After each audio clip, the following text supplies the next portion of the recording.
Teori portofolio. Teori portofolio diperkenalkan oleh Markowitz 1952 melalui sebuah artikel di Journal of Finance dan dilanjutkan dengan bukunya pada tahun 1959. Dapat disimpulkan, portofolio merupakan beberapa alternatif kesempatan investasi dengan melakukan kombinasi yang dapat memberikan pilihan tingkat keuntungan yang lebih tinggi dengan tingkat risiko tertentu. Lalu ada tujuan utama portofolio adalah mencari kombinasi optimum dari berbagai sekuritas untuk memperoleh tingkat keuntungan yang maksimum. Tujuan membuat portofolio investasi untuk melakukan diversifikasi risiko agar dana yang dimiliki mempunyai risiko yang minimum. Portofolio investasi aktif dan pasif. A. Strategi investasi aktif. Tujuan strategi portofolio aktif adalah mencapai kinerja portofolio saham yang melebihi kinerja portofolio saham yang diperoleh melalui strategi portofolio pasif. Ada 3 strategi yang biasa dipakai investor dalam menjalankan strategi aktif portofolio saham. Yang pertama ada pemilihan saham, lalu yang kedua rotasi sektor, lalu yang ketiga strategi momentum. B. Strategi investasi pasif. Strategi portofolio pasif biasanya meliputi tindakan investor yang cenderung pasif dalam berinvestasi pada saham dan hanya mendasarkan pergerakan sahamnya pada pergerakan indeks pasar. Ada 2 macam strategi pasif, yaitu sebagai berikut. Yang pertama strategi buy and hold, lalu yang kedua strategi mengikuti indeks. Di materi kedua itu ada pendekatan untuk menganalisis dan memilih saham, analisis penentuan saham yang dibeli. Penilaian saham. Yang pertama, pendekatan teknis. Analisis teknis ini biasa disebut analisis internal atau analisis pasar karena penggunaan catatan-catatan harga pasar saham itu sendiri. Berusaha untuk menilai permintaan dan penawaran suatu saham. Data pasar tersebut meliputi pula harga saham atau indeks harga saham, volume perdagangan, dan sebagainya. Tujuan analisis teknis adalah memprediksi pergerakan harga saham, individu atau sejumlah saham di pasar dalam jumlah waktu yang relatif pendek. Jadi pendekatan ini menekankan pada perilaku harga saham dan mungkin juga volume transaksi yang timbul dari permintaan dan penawaran yang akan menentukan harga saham di masa yang akan datang. Ada pendekatan penilaian saham, pendekatan fundamental. Ini mengasumsikan adanya beberapa saham yang mempunyai nilai intrinsik atau nilai tetap. Seperti yang diperkirakan investor, nilai intrinsik ini tergantung pada kemampuan menghasilkan laba. Yang pertama ada A, jika nilai intrinsik lebih besar daripada harga pasar saat ini, maka saham tersebut ada undervalued, dan sebaliknya dibeli atau tetap disimpan. Lalu yang kedua, jika nilai intrinsik lebih kecil daripada harga saham saat ini, maka saham tersebut overvalued dan sebaliknya dihindari, dijual atau dimiliki. Lalu selanjutnya, jika nilai intrinsik sama dengan harga pasar saham saat ini, berarti terjadi keseimbangan di mana saham tersebut mempunyai nilai yang wajar. Materi yang ketiga yaitu menganalisis dan memilih saham. Yang pertama yaitu ada analisis ekonomik, menganalisis kondisi perekonomian suatu negara dan pengaruhnya terhadap perkembangan pasar modal. Secara keseluruhan, analisis ekonomik ini meliputi 1. Analisis pertumbuhan atau growth, 2. Analisis tingkat inflasi dan tingkat bunga, 3. Analisis kebijakan pemerintah, APBN, regulasi, serta deregulasi. Selanjutnya yang kedua yaitu menganalisis industri. Jenis industri dimaksud adalah sekelompok perusahaan produktif yang mempunyai struktur teknologi yang sama dan menghasilkan barang atau jasa yang dapat saling mengganti. Beberapa karakteristik penting yang perlu dipertimbangkan analisis efek seperti penjualan dan laba, permanensi industri, sikap dan kebijakan pemerintah terhadap industri, kondisi perburuan dan terhadap industri, kondisi perburuan dan industri, kondisi persaingan dan harga saham perusahaan industri yang sejenis.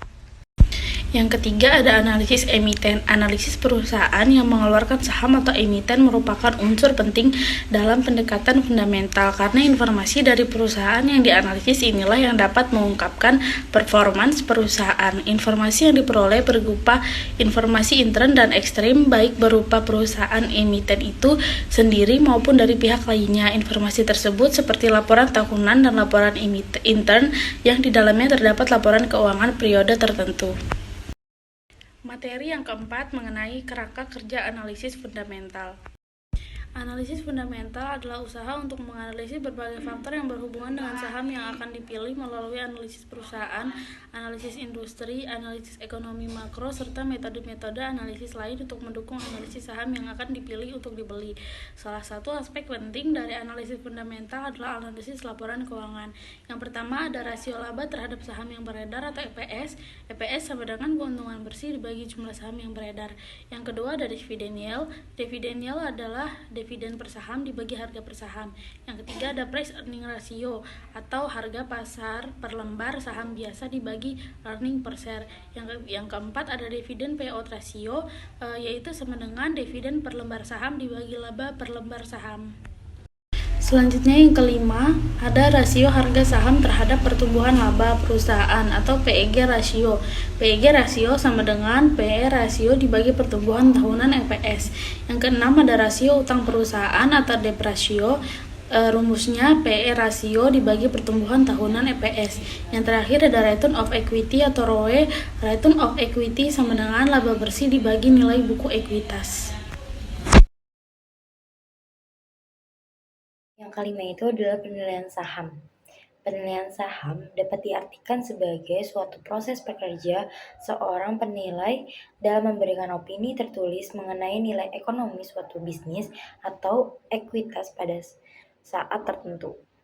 Tujuan penilai saham adalah untuk memberikan gambaran pada manajemen atas estimasi nilai saham suatu perusahaan yang akan digunakan sebagai rujukan manajemen sebagai pertimbangan kebijakan atas saham perusahaan bersangkutan. Dan ada jenisnya saham. Jenis saham itu yang pertama itu ada nilai buku, yaitu nilai aset yang tersisa setelah dikurangi kewajiban jika dibagikan. Yang kedua itu ada nilai pasar, yaitu harga yang dibentuk oleh permintaan dan penawaran saham di pasar modal atau disebut juga dengan harga pasar sekunder. Yang ketiga itu ada nilai intrinsik, yaitu nilai saham yang menentukan harga wajar suatu saham agar saham tersebut mencerminkan nilai saham yang sebenarnya sehingga tidak terlalu mahal. Dan slide ke-6 itu ada present value approach, yaitu nilai intrinsik atau nilai teoris suatu saham nantinya akan sama dengan nilai diskonto. Semua aliran kas yang akan diterima investor di masa datang dalam penentuan nilai teoris suatu saham, investor perlu menentukan beberapa besarnya tingkat return yang disyaratkan atas saham tersebut sebagai kompetensi atas resiko yang ditanggung. Artinya, jika investor mempunyai tingkat return yang disyaratkan 25% atas saham yang dibeli, maka return minimum yang diharapkan dari saham tersebut adalah 25%. Lanjutnya tuh ada proses penilaian saham.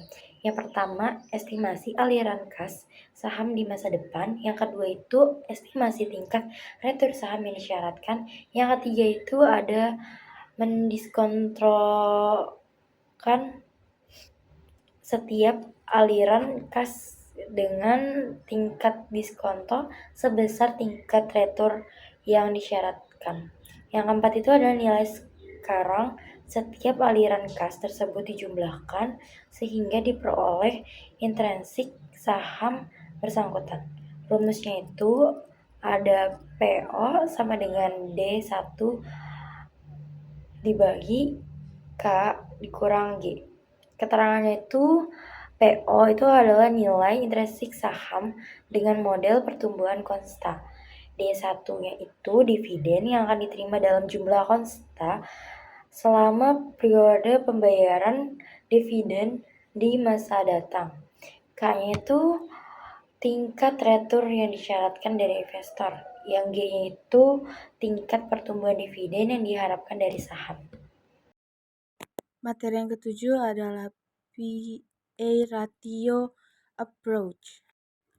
Price earning ratio adalah suatu gambaran terkait harga saham perusahaan dan juga laba atas keuntungan yang mampu dihasilkan perusahaan tersebut. Bahkan seringkali PER digunakan sebagai suatu bahan pertimbangan dalam membeli saham perusahaan yang satu ke perusahaan yang lain, terutama untuk industri yang sama. Tujuan Price-Earning Ratio. Yang pertama, mengevaluasi investasi prospektif. Istilah saham dewasa ini sudah tidak lagi asing di telinga para masyarakat awam.